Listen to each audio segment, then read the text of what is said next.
환자들에게 복음을 전하는 병원 선교회를 세우신 황찬규 목사님은 본인이 하나님을 떠나 나이트클럽 요정을 운영하다가 방광암에 걸려 죽음 직전에 치료하시는 하나님을 만나셨다고 합니다. 치료자 예수님을 한번 만나보세요.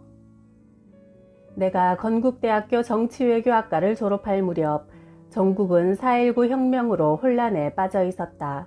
나는 정치에 더욱 매력을 느껴 교회 나가는 횟수가 차차 줄어들었다. 사교랍시고 조금씩 술을 마시기 시작한 것이 모든 생활에서 주님을 떠나는 계기가 되었다. 나는 장차 경북 영주에서 국회의원으로 출마할 것을 생각하며 돈을 벌기 위해 용산구 원효로에 한일옥이라는 요정을 차렸다. 마담을 두고 여정 5번을 고용하자 돈이 잘 벌렸다. 정치와 유흥에 빠져들어 수년간 정신없이 살던 어느 날 소변을 보는데 심한 통증이 느껴지면서 피가 섞여 나오는 게 아닌가. 서울대학교 비뇨기과 주근원 박사님이 치료를 해도 병세는 점점 악화되어 급기야 피가 굳어 요도를 막아 소변을 볼 수조차 없었다. 아차, 이제 나는 죽었구나 하는 생각이 번쩍 들었다. 가슴이 서늘해져 왔다. 죽음의 공포에 밤잠을 이루지 못하다가 나도 모르게 주님을 찾지 않을 수 없었다. 마음을 모아 하나님을 찾았고 나 위에 십자가 지신 예수 그리스도를 찾았다. 나는 한없이 초라해져 벌레처럼 죄악 가운데 빠져있는 내 모습을 발견하게 되었다. 내 눈에는 한없는 눈물이 흘렀다. 아, 주님, 저를 용서해 주십시오. 죄악의 구렁텅이에서 허우적거리며 죽음을 기다리고 있습니다. 나를 위하여 피 흘리시고 고통을 당하시고 드디어 부활하신 예수님을 다시 바라봅니다. 주님, 탕자가 이제야 돌아옵니다. 회개하는 심령으로 다시 교회를 나가야겠다고 마음먹었다. 충현교회에서 성가대와 주일학교 교사를 하다가 맥주 한 잔 마신 것이 원효로의 요정 차리는 일로까지 발전되었고 담배 한 개비를 사교랍시고 피운 것이 한 갑, 두 갑 매일 피우게 되었다. 그 결과 지금 나는 이처럼 몸과 영혼이 만신창이가 된 것을 생각할 때 주님 앞에 한없이 죄송했다. 이제 나는 애통하는 심령으로 주님 앞에 머리 숙이고 기도하는 일 외에 아무것도 할 수 없는 자임을 절감하며 요정사업으로 번 돈으로 장만한 옥수동 집에서 죽을 날만 기다리고 있었다. 어느 날 옆집 아주머니가 내 소식을 듣고 찾아와 나를 위해 뜨겁게 기도해 주셨다. 황 선생님, 내가 나가는 교회에 같이 나갑시다. 오는 주일날 제가 모시러 오겠습니다. 아주머니는 외모로 보기에는 초라하고 무식한 분 같았지만 어떤 힘을 가지고 있는 것을 느꼈다. 아주머니는 나를 금호동 산꼭대기에 있는 천막교회로 인도했다. 이를 악물고 몸이 불편한 것을 참으며 뒤따라가 교회에 들어가니 온 몸에 힘이 빠지고 식은땀이 흘렀으나 목사님의 힘찬 설교를 듣고 있노라니 내 마음에 많은 감동과 알 수 없는 힘이 솟아나는 것을 느꼈다. 대한예수교 장로회 베다니교회 최복규 목사님을 통해 나는 그리스도의 뜨거운 사랑을 뼛속 깊이 느낄 수 있었다. 내 병은 그 후로 계속 악화되어가 병원에서도 더 이상 손쓸 수 없게 되었다. 4년 동안이나 고통 속에서 병마와 싸우다가 지칠 대로 지쳐 정말 하나님이 계십니까? 지옥이 있습니까? 부르짖었다. 그러자 하나님과의 관계, 사람과의 관계, 물질과의 관계에서 아직 회개하지 않은 것을 회개하라는 말씀이 들려왔다. 나는 벌떡 일어나 택시를 타고 아직까지 영업을 계속하고 있는 원효로 2가 한일옥으로 달려갔다. 주님의 말씀에서 벗어난 생활을 회개하는 심정으로 유흥업소 허가증을 떼어내 산산이 찢어버렸다. 마담과 종업원들이 갑자기 오갈 데 없게 되자 병이 나더니 이젠 미쳤냐며 나를 죽일 듯 덤벼들었다. 그러나 내 마음에는 주님이 나를 지켜주실 거라는 확신이 들어 도리어 홀가분하고 두려움이 없어졌다. 여러 곳에 빚진 것도 생각났다.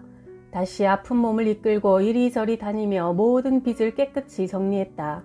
마음이 그렇게 기쁠 수가 없었다. 세상의 욕심과 유혹을 물리치는 듯 했다. 이 일을 하고 나니 하나님 앞에 청결하고 가난한 마음으로 나아갈 수 있었다. 다시 기도하기 시작했다. 주님, 그동안 세상에 얽매여 살던 저를 용서해 주옵소서. 이제 저에게는 가진 것도 없고 다만 죽음만이 있을 뿐입니다. 주님, 사망의 포로된 저를 이 고통에서 살려주시기만 하면 주님을 위해 남은 생애를 병원 전도 사업에 몸바치겠습니다. 나는 눈물로 밤을 지새우며 여러 날 주님께 매달렸고 더 이상 기도할 힘도 없어 모든 문제를 주님께 완전히 맡기고 자리에 누워 주님의 모습을 찾듯 위를 바라보고 있는데 갑자기 하얀 구름이 방 안에 가득하더니 그 순간 내 방광 부근에 크고 뜨거운 불덩이가 떨어지는 것처럼 느껴졌다.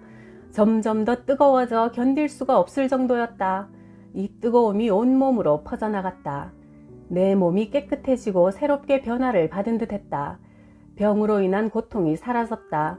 날듯한 기분으로 화장실로 달려가 소변을 보니 얼마 전까지도 피가 흐르던 것이 노란 소변으로 변해서 나왔다. 이제 건강한 사람이 되어 있었다. 1964년 6월 2일이었다. 하루 이틀 사흘 계속 소변을 보았지만 정상이었다. 주님은 나에게 새로운 생명을 주셨다. 나는 물과 성령으로 거듭나는 체험을 했다. 누나에게 내 이야기를 했더니 네가 믿는 예수님이 정말 살아계시는구나 하며 교회에 나가겠다고 하셨다. 3일 후 뛸 듯한 걸음으로 국립의료원 내과 과장실로 가서 김종선 박사님께 외쳤다. 내 병이 나았습니다. 성령을 받은 후 모든 질병이 완치되었습니다. 검사로 사실을 확인한 김 박사님은 하나님이 살아계시고 하나님이 병을 고치셨군요 하며 하나님을 믿겠다고 하셨다. 이제 내 몸은 내 것이 아니었다. 주님의 핏값으로 사신 주님의 것이었다. 나는 이 몸으로 주님께 영광 돌리는 일을 해야만 했다. 세상의 출세, 정욕, 물질의 귀신에 붙잡혀 내 몸을 죽을 지경에까지 끌고 간 것을 주님께서 깨끗하게 해주셨다. 나는 병상에서 나와 같이 신음하는 사람들, 여러 세상 귀신에 매여 몸을 상하게 하며 마음고생하는 사람들에게 전하지 않고는 견딜 수가 없었다. 나는 효과적으로 병원 전도를 하기 위해 세브란스 병원 임상병리과에서 밤 근무를 하며 생활비를 벌고 낮에는 각 병원을 방문하여 예배를 인도하며 환자와 간호사들에게 내 간증을 들려주면서 예수님을 믿으라고 외쳤다. 나는 1980년 미국으로 가서 워싱턴 대성 침례교회를 개척했다. 13년 동안 미국 예배당을 사용하며 부흥을 이루어 자체 건물이 있어야겠다는 것을 절감하고 기도하기 시작했다. 어느 날 실버 스프링이라는 곳에 7,000평의 땅과 집이 나왔다고 하여 당장 달려가서 주인을 만났다. 백인 주인은 냉정한 표정으로 동양인에게는 팔고 싶지 않다고 했다. 나는 담대하게 주인에게 말했다. 당신은 곧 죽게 될 것이요. 그는 불같이 화를 냈다. 뭐라고요? 내가 왜 죽습니까? 당신 나이가 어떻게 됩니까? 80세인데 그게 어떻다는 소리요? 거 보십시오. 얼마 후면 죽게 되지 않겠습니까? 그런데 죽기 전에 꼭 하실 일이 있습니다. 뭐라고? 이 사람이 참, 내가 해야 할 일이 뭔데 그러시오? 당신은 지금까지 하나님을 위해 무슨 일을 했습니까? 그러자 주인은 잠시 할 말을 잊었다가 겨우 대답했다. 하나님 일은 한 번도 한 적이 없어. 저는 한국인 교회 목사입니다. 제가 이 땅에 한인교회를 세우려고 하니 당신의 땅을 하나님께 바치십시오. 땅을 그냥 주시든지 정 어려우면 땅값의 반만 받고 파십시오. 나는 어안이 벙벙해 있는 주인을 안방으로 모시고 가서 머리에 손을 얹고 축복 기도를 정성껏 해드렸다. 일주일 후 땅 주인에게서 전화가 왔다. 매우 명랑한 음성이었다. 목사님 말대로 반값에 드리겠습니다. 나중에 알고 보니 이 땅을 72만 달러 8억에 사려고 하는 교회가 있었지만 주인은 값의 절반인 4억에 우리에게 팔겠다고 했다. 땅 주인 할아버지는 3개월 후 세상을 떠났다. 찌는 듯이 무더운 8월, 국립의료원 구호실에 있는 김영삼 환자를 방문했다. 그는 전남 남원에서 농사를 지으며 어렵게 살다가 위암에 걸렸다. 5번이나 수술을 받았지만 별 효과가 없어 절망 아래 삶을 포기하고 죽음을 기다리고 있었다. 막상 죽는다고 생각하니 죽음에 대한 두려움으로 견딜 수 없는 지경에 놓이게 되었다. 그러던 중 오늘 새벽에 이상한 일이 일어났다고 한다.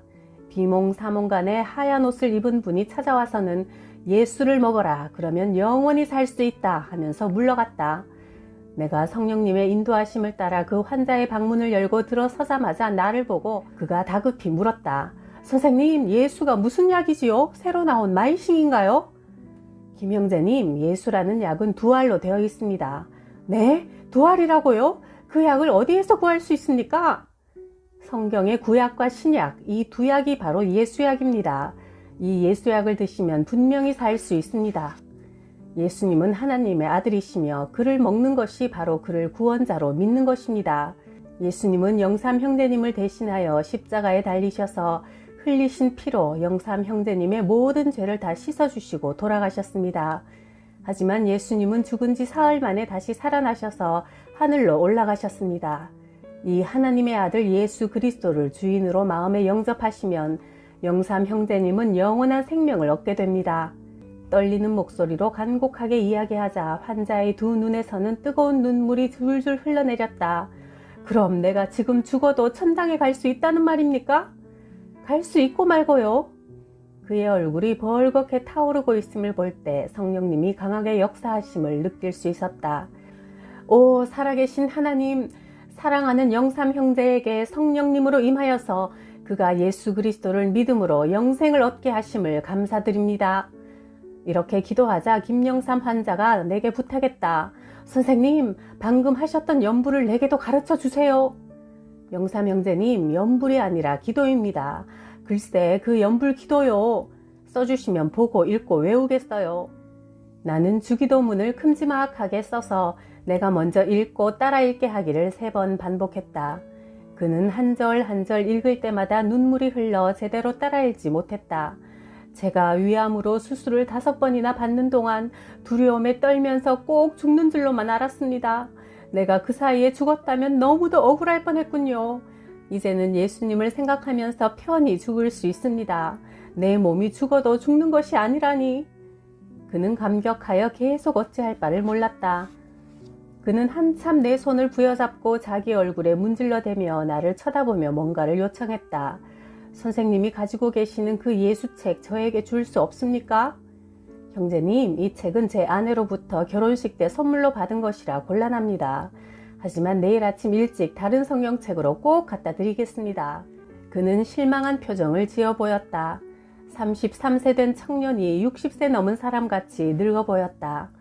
나는 그날 밤 김영삼 환자와 함께 뜨겁게 기도하고 밤 10시가 넘어 집으로 돌아왔다. 다음날 아침 일찍 성경책을 들고 그에게 달려갔다. 그런데 그의 침상이 텅 비어있는 게 아닌가. 그 방의 환자들이 어젯밤 김영삼 환자가 주님 앞에 가기까지의 이야기를 들려주었다.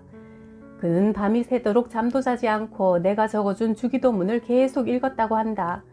더욱 놀라운 것은 새벽 4시경 병실에 불이 꺼져 있어 어둠이 짙게 깔려 있는데 그의 얼굴에서 광채가 나더니 평온한 표정으로 웃으며 숨을 거두었다는 것이다.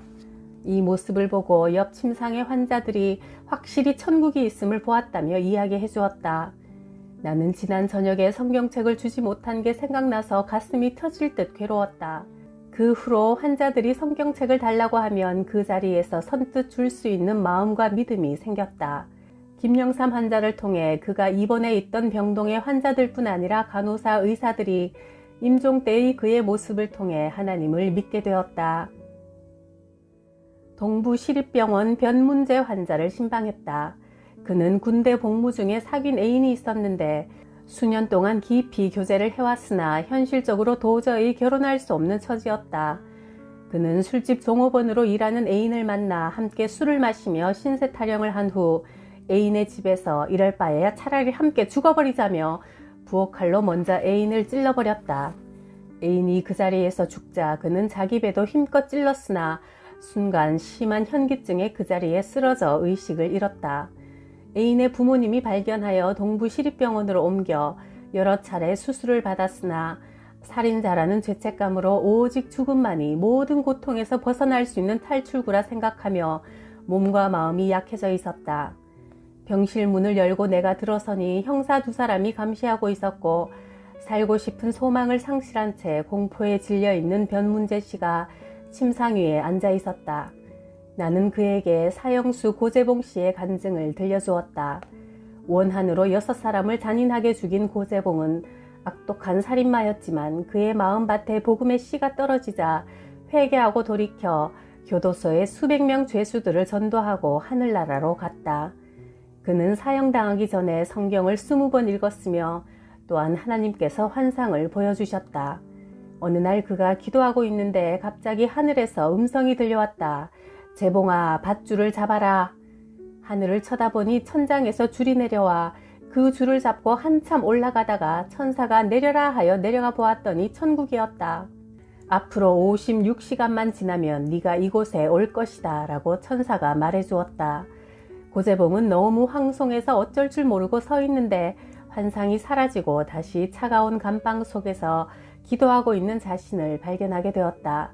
고재봉은 너무 기뻐서 옆에 죄수들에게 전도했다. 내가 앞으로 56시간만 있으면 하늘나라로 갑니다.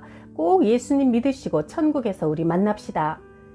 그 후 그는 그의 말대로 56시간 만에 수색 사형장으로 가게 되었다.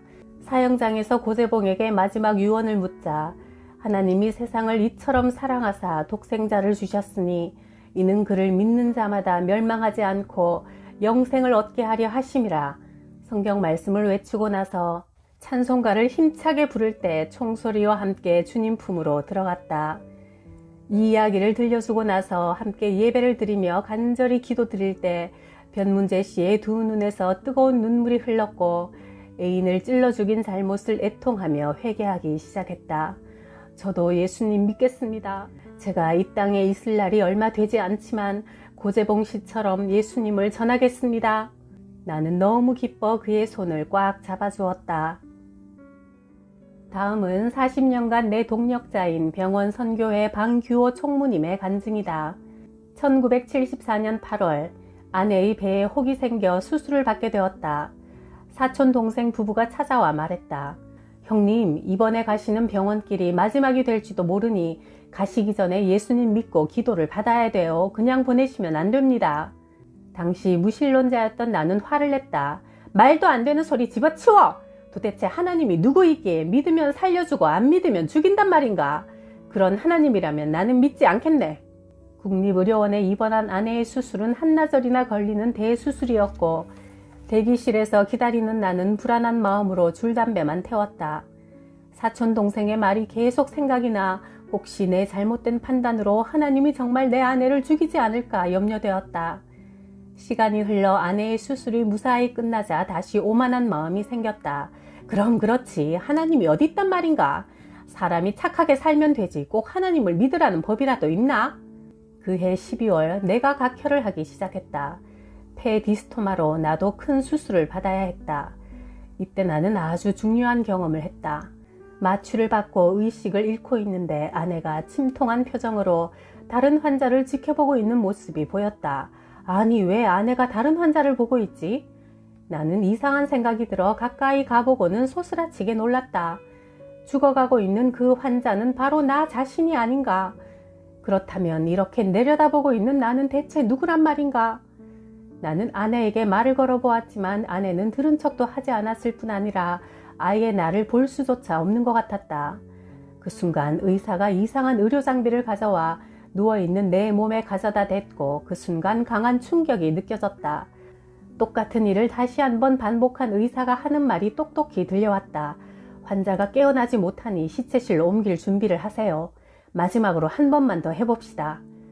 그리고 세 번째 내 몸에 전기 충격을 주었고 그때 나는 정신을 잃고 말았다. 깨어나 눈을 떠보니 방 안의 풍경은 조금 전과 똑같았으나 다른 점은 좀 전에는 내가 내려다보는 입장이었는데 이제는 올려다보는 입장으로 바뀌었다는 점뿐이었다. 예전에 나는 예수 믿는 사람들이 전도할 때마다 코웃음을 쳤다. 사람이 죽으면 그만이지 무슨 영혼이 있고 천당과 지옥이 있어? 늘 이렇게 빈정거리던 내게 하나님은 영혼이 존재한다는 사실을 알게 해주신 것이다. 하나님, 나를 불쌍히 여겨주십시오. 이제 후로는 하나님을 믿고 신앙 안에서 주님이 시키시는 대로 살겠습니다. 내 눈에서는 계속 눈물이 흘렀고 내가 살아온 하나님을 거부한 죄 많은 삶을 회개했다. 그 후 나는 나처럼 병상에서 신음하는 환자들에게 예수 그리스도의 복음을 전하며 영생과 천국 소망을 심는 일에 힘쓰고 있다. 최창순 씨는 내가 국립의료원을 방문했을 때 온 전신에 심한 화상을 입은 상태였다. 그는 젊은 나이에 공사장 감독을 맡게 되자 더욱 출세하고 싶어 주일도 지키지 않고 일꾼들을 데리고 일을 하곤 했다. 그러면서 자연히 주님과 멀어지게 되었는데 처음엔 주일을 지키지 않는 것이 죄송스럽게 여겨졌으나 시간이 지나자 바쁜 세상 살다 보면 그럴 수도 있지 하며 자기를 합리화시키고 당연시하는 마음을 갖게 되었다. 사고가 나던 날도 주일이었다.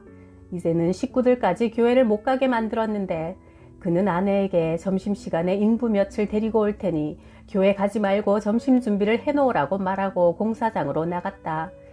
그런데 일을 하다가 철근을 내려놓는 순간 온몸이 찌릿하며 몸에서 불이 나고 두 손이 터지고 혓바닥이 탁 터지는 소리와 함께 의식을 잃었다. 1975년 4월 27일자 조선일보에 최창순 씨 감전사라는 제목의 기사도 실렸다. 그는 25,000볼트의 전기에 감전된 채 사망이나 다름없이 온몸이 터지고 만신창이가 되어 국립의료원으로 이송되었다. 그가 감전이 될 때 주여 내 영혼을 부탁하나이다 하는 기도가 절로 나왔다고 한다. 그는 주일에 예배 드리는 것을 소홀히 여기는 사람은 하나님을 소홀히 여기고 있는 것을 나타내는 것이며 그런 사람에게는 무서운 시련이 올 수 있다는 사실을 깊이 깨닫고 깊은 회개를 쏟아놓았다. 그 후 늘 감사와 찬송 생활을 하며 지낸 지 한 달 만에 그는 기적적으로 걸을 수 있게 되었다. 그는 환자들을 찾아다니며 위로하고 전도지를 나누어 주었다. 환자들을 위한 예배에 참석한 송공섭 환자는 강원도 산마탄광 광업소의 지하 840m에서 석탄을 캐다가 갑자기 5톤 바위가 그의 위에 떨어져 거의 죽게 되었다가 국립의료원에 입원했다. 그는 사고 전날 밤에 꿈을 꾸었단다.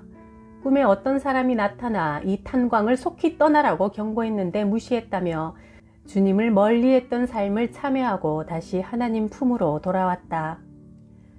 내가 미국에서 목회할 때 교회 충성하던 원자연 집사님이 있었다. 그런데 어느 날부턴가 주일 예배에 한 번씩 빠지기 시작하더니 점차 뜸해져 원 집사님이 운영하는 식당으로 찾아갔다. 집사님, 주일 예배에 자꾸 빠지시니 제 마음이 너무 아픕니다. 목사님, 식당이 주일날 손님이 제일 많아서 먹고 살자니 어쩔 수가 없네요.